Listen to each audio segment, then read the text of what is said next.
भाई इंटरनेट तो आप सभी यूज करते हैं और ऑब्वियस सी बात है कि ये वीडियो भी आप इंटरनेट के थ्रू ही देख रहे हैं, लेकिन क्या आपको पता है कि भारत में सबसे सस्ती इंटरनेट सर्विस प्रोवाइड की जाती है।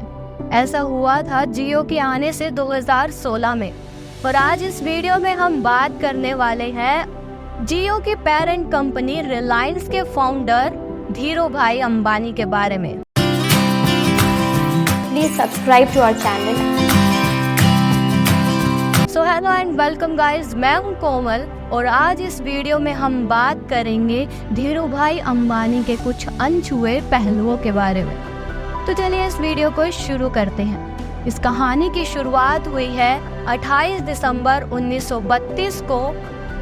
गांव का नाम है उनका चोरवाड़ और वो गुजरात में है। वहाँ पर एक मिडिल क्लास फैमिली में जन्मे धीरजलाल हीरालाल अंबानी। उनका बाद में नाम पड़ा धीरूभाई अंबानी। एक साधारण सा दिखने वाला लड़का जिसने अपनी लाइफ में इतनी कामयाबी हासिल की कि उनका नाम धीरूभाई अंबानी पड़ गया। तो भाई इनके पिता हीराचंद गोवर्धन अंबानी एक स्कूल में टीचर थे। जब ये 5 साल के हुए तो इनका एडमिशन बहादुर खान जी स्कूल में करवा दिया गया। हालांकि इनका पढ़ाई लिखाई में मन नहीं लगता था, लेकिन अपने पिता के डर से इन्हें पढ़ना पड़ता था। बाद में जब ये और बड़े हुए तो ये 5 भाई बहन थे, तो इन सभी की फीस जुटा पाना इनके पिता के लिए थोड़ी मुश्किल हो रही थी, क्योंकि 5 बच्चों की फीस देना एक टीचर के लिए काफ़ी ज़्यादा मुश्किल का काम था। तो तब इन्होंने घर की स्थिति को देखते हुए ये सोच लिया था कि अब उन्हें काम करना है, आगे पढ़ाई नहीं करनी। उनके इस फैसले से उनके पिता काफ़ी ज़्यादा इनसे नाराज़ हुए, लेकिन इनकी जिद के आगे इनके पिता की एक भी ना चली और ये काम ढूंढने के लिए निकल पड़े। जब ये काम ढूंढ ही रहे थे तो इनकी नज़र इनके गांव में एक मंदिर पर पड़ी, जहां पर श्रद्धालुओं की भीड़ लगी हुई थी। तब इन्होंने वहां पर जाकर पूछा तो उन्होंने बताया कि फरवरी के महीने में कुछ प्राचीन मान्यताओं के कारण यहाँ पर इतनी भीड़ लगती है। वही इतनी भीड़ को देखकर उन्होंने सोचा कि अगर ये यहाँ पर इतनी भीड़ है तो इनको टाइम लगेगा, और उनको टाइम लगेगा तो इनको भूख भी लगेगी यहाँ पर खड़े खड़े। तो उन्होंने तब सोचा कि इनके पिता इन्हें कुछ थोड़ी बहुत आमदनी दिया करते थे, पॉकेट मनी दिया करते थे। तो इन्होंने सोचा क्यों ना मैं उस पॉकेट मनी को बेचकर मतलब इन्वेस्ट कर दूँ एक ठेला खरीदने में, और यहाँ पर मैं पकोड़ों का कारोबार करना शुरू कर दूँ। भाई उन्होंने पकोड़े की एक दुकान खोली मंदिर के बाहर, और शुरुआत में तो काफ़ी अच्छा चला उनका काम और उन्हें प्रॉफिट भी मिला वहाँ से। लेकिन मंदिर के बाहर जब श्रद्धालुओं की भीड़ धीरे धीरे कम होती गई तो इनकी जो आमदनी थी वो भी कम होती गई। तो एक टाइम ऐसा आया कि उन्होंने ये सोचा कि अब उन्हें अपना ठेला बेच देना चाहिए, और उन्होंने अपने ठेले को बेचकर उन पैसों को बैंक में डिपॉजिट करवा दिया और वो फिर से निकल पड़े अपना काम ढूंढने के लिए। तो काम ढूंढते ढूंढते उन्होंने देखा कि बहुत सारे लोग यमन देश जा रहे हैं काम करने के लिए। उन्होंने ये सुना था कि जो लोग वहाँ पर जाते हैं उनकी फाइनेंशियल कंडीशन काफ़ी अच्छी हो जाती है, लेकिन इसके पीछे का कारण उन्हें पता नहीं था कि आखिर इसके पीछे क्या कारण है। इन्हें बाद में पता चला कि यमन में यहाँ से दुगने पैसे की कीमत है इंडिया से। तो उन्होंने सोचा कि वो यमन में जाकर काम करेंगे। इसके बाद वो अपने भाई रमणीक लाल के पास यमन चले गए, और इनके भाई रमणीक लाल ने इन्हें एंटोनियो बेसे एक कंपनी है वहाँ पेट्रोल पंप पर इन्हें काम लगवा दिया। और वहाँ पर काम करते करते इनकी सैलरी थी महीने की 300 रुपये। और वो जो लोग पेट्रोल भरवाने आते थे तो उन्हें ये बोला करते थे कि उन्हें ज़्यादा से ज़्यादा पेट्रोल भरवाना चाहिए। तो जैसे कि वो पेट्रोल भरवा लेते थे उनसे मोटिवेट होकर, और उनकी कंपनी की रेवेन्यू वेज से बढ़ने लगी। तो इससे खुश होकर उन्होंने इसे उस कंपनी का मैनेजर बना दिया। और मैनेजर बनने के बाद उनका काम जब ख़त्म हो जाता था तो उनके पास काफ़ी टाइम बच जाता था, और वो खाली तो बैठ नहीं सकते थे, इसलिए उन्होंने एक कंपनी में क्लर्क का काम करना भी शुरू कर दिया था। भाई अब हम इंडिया वाले चाहे देश में कहीं भी चले जाएं, लेकिन हमारे चाय पीने की आदत नहीं बदलती। अब धीरूभाई अंबानी भी चाय पीना बहुत ज़्यादा पसंद करते थे, तब उनके पास 2 ऑप्शन थे, या तो वो रोड साइड पर 10 पैसे की चाय पिए या फिर किसी अच्छे होटल में जाकर 1 रुपए की चाय पिए। तो उन्होंने चुना एक अच्छे होटल में जाकर 1 रुपए की चाय पीना। उन्होंने ऐसा इसलिए किया ताकि वहाँ पर वो चाय की चुस्कियों के साथ ये भी पता कर सके कि आखिर ये अमीर लोग ऐसा क्या काम करते हैं जिससे कि ये इतने अमीर हैं। तो वैसे ही एक दिन वो वहाँ पर चाय पीने के लिए गए हुए थे और उनकी साइड वाली टेबल पर 2 व्यक्ति आकर बैठ गए और वो आपस में ऐसे ही बात कर रहे थे कि यहाँ पर जो रियाल है उसकी कीमत चांदी से ज़्यादा है। मतलब कि उसमें जो लगी चांदी है उसकी कीमत 110 रुपए है और वहीं पर रियाल की कीमत 100 रुपए है। जब उन्होंने ये सुना और उन्होंने ये भी कहा कि अगर हम उसको पिघलाकर, उस रियाल के सिक्के को पिघलाकर उसमें से चांदी को निकाल लें तो भाई वो जो आदमी होगा जो ऐसा करेगा उसके पास पैसे ही पैसे होंगे। वो आदमी तो इन बात को मजाक में ही कर रहे थे, लेकिन धीरू भाई अंबानी ने उस बात को सीरियस ले लिया और उन्होंने बड़ी बड़ी मशीनें खरीदी और उन्होंने अपना ये काम करना शुरू कर दिया।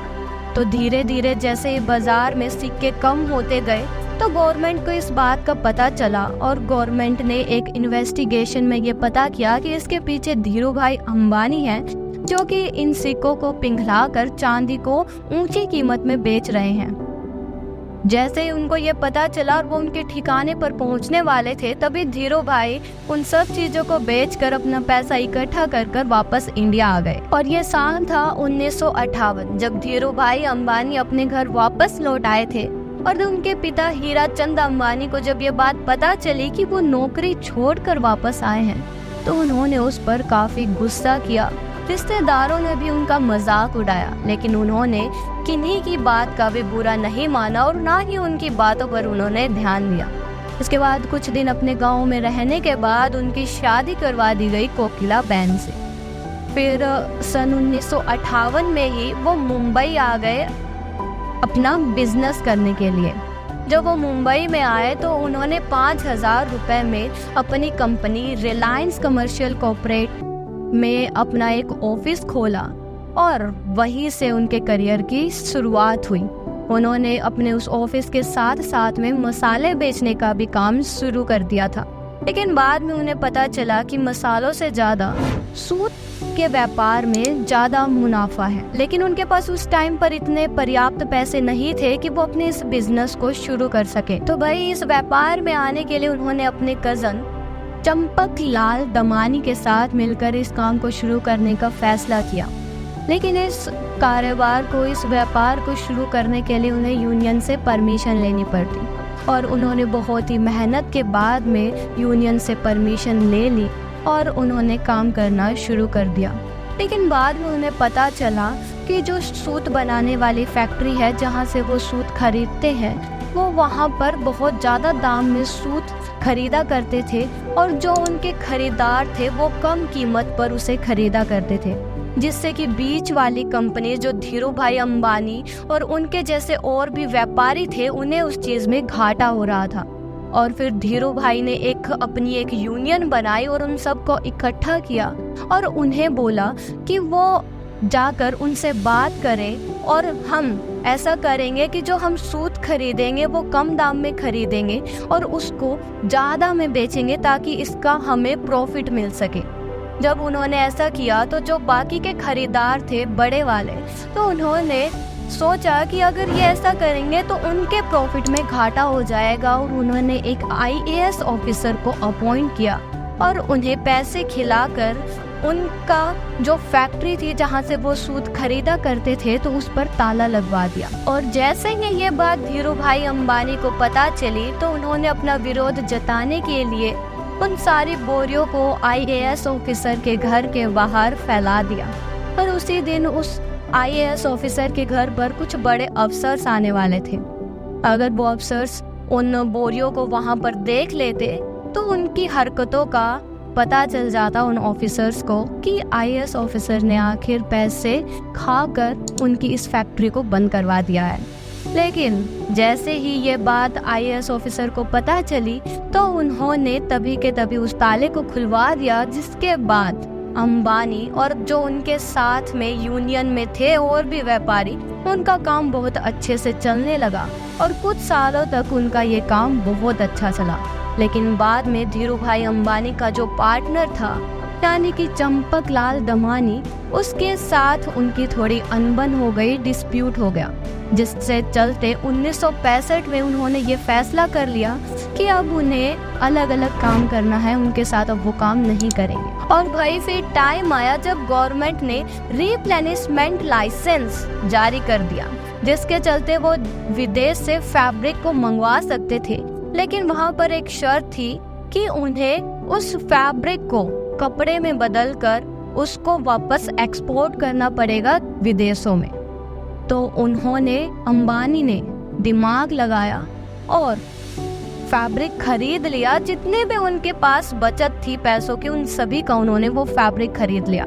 उसके बाद उन्होंने उस फैब्रिक से टी शर्ट बनाई, शॉल बनाए, शॉर्ट्स बनाए और उनकी ये फैक्ट्री बहुत अच्छी चलने लगी और जिससे कि उनका एक नाम बन गया और उन्होंने उस ब्रांड को नाम दिया विमल, जो कि उनके बड़े भाई रमनिक लाल के बेटे विमल अंबानी के नाम पर था।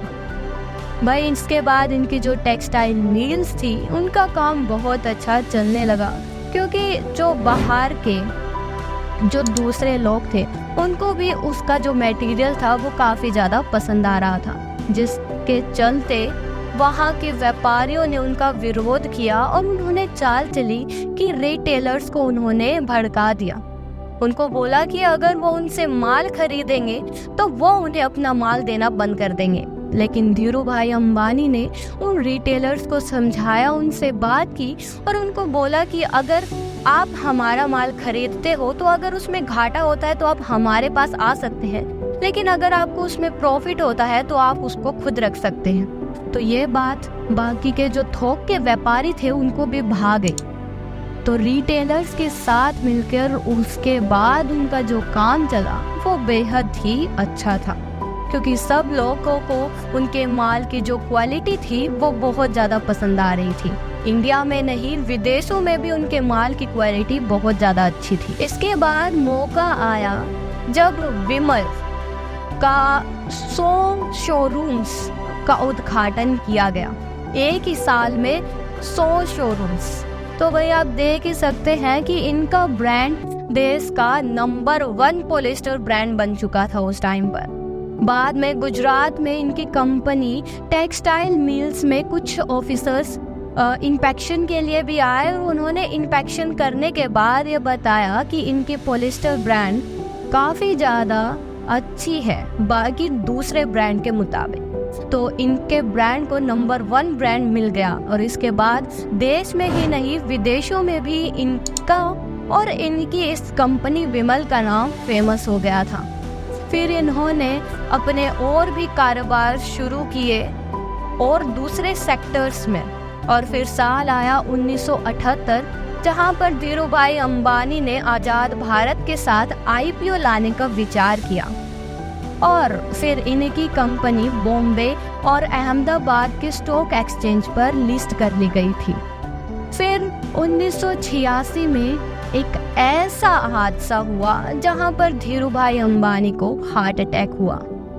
भाई उस समय धीरू भाई अंबानी ने अपने बेटे मुकेश अंबानी को कहा कि उनके पीठ में दर्द हो रहा है। तब तक धीरू भाई अंबानी अनकॉन्शियस हो गए थे जब तक मुकेश अंबानी उन्हें हॉस्पिटल ले जा पाते। बाद में जैसे तैसे करके मुकेश अंबानी उन्हें हॉस्पिटल में लेके गए और उनके उस टाइम के 42 घंटे बहुत ही ज़्यादा क्रिटिकल थे। लेकिन जब उन्हें होश आया तो उन्होंने अपने बेटे को कहा कि तुम परेशान मत हो, मैं सब कुछ सही कर दूंगा। जब उन्हें ये स्ट्रोक आया तो इसके बाद इनका एक हाथ पैरालाइज हो गया, लेकिन इन्होंने अपनी हिम्मत नहीं हारी। इन्होंने बहुत सारी एक्सरसाइज की, अपनी डाइट में चेंज किया और अपनी लाइफ स्टाइल में भी चेंज किया था, जिसकी वजह से इन्हें इनके हाथ में थोड़ा सा सुधार मिला। इनका हाथ अब थोड़ा थोड़ा ठीक हो चुका था। लेकिन उसके बाद गोल्डन एरा आता है जहां पर मुकेश अंबानी अपने और भी बिजनेस को एक्सपेंड कर रहे थे। इसके बाद इन्होंने ऑयल में भी काम करना शुरू कर दिया था और उन्होंने ऑयल के लिए लाइसेंस भी ले लिया था गवर्नमेंट पर। जहाँ पर एक टाइम पर ये खुद पेट्रोल पंप पर काम करते थे, यहाँ पर इन्होंने अपने खुद की कंपनी खोल ली थी। तो भाई आप देख सकते हैं कि इनकी कहानी कितनी इंटरेस्टिंग है। ऑयल से काम करना स्टार्ट किया और ऑयल तक ये पहुंच गए अपना काम करते करते। और फिर अंबानी ने रिलायंस कमर्शियल कोऑपरेटिव से अपनी कंपनी का नाम रखा रिलायंस प्राइवेट लिमिटेड। भाई इसके बाद 1995-96 में इन्होंने यूएसए के साथ मिलकर अपनी इस कंपनी को इंडिया में भी शुरू कर दिया था। इसके बाद जिस बुलंदियों पर अंबानी पहुंच गए उसका आप अंदाजा तक नहीं लगा सकते हो। उसके बाद उन्हें इतनी शोहरत मिली है, इतनी इज्जत मिली है।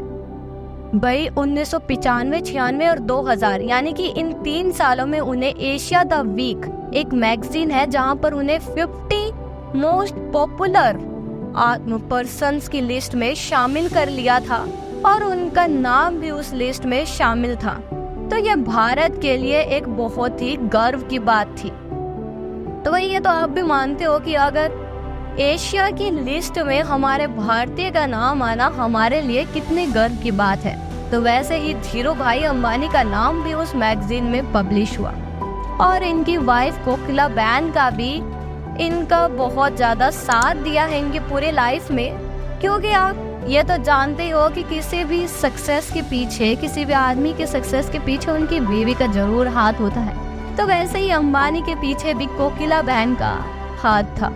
तो गाइस आपको मेरी ये वीडियो कैसी लगी तो ये मुझे कमेंट सेक्शन में जरूर बताना और मेरी इस वीडियो को लाइक शेयर करना मत भूलना और हमारे चैनल को सब्सक्राइब कर लो। आपने पूरी वीडियो देख लिया और अभी तक अगर आपने सब्सक्राइब नहीं किया तो अभी सब्सक्राइब कर लो, क्योंकि आपको यहाँ पर स्टोरी के अलावा और भी कंटेंट देखने को मिलने वाले हैं। यह हमारा वन स्टॉप डेस्टिनेशन है जहाँ पर आप पोएट्री, क्रिकेट और एंटरटेनमेंट सबका कॉम्बो मिलेगा। सो थैंक यू गाइस और कमेंट सेक्शन में हमें जरूर बताना कि आपको मेरी ये स्टोरी कैसी लगी। धन्यवाद।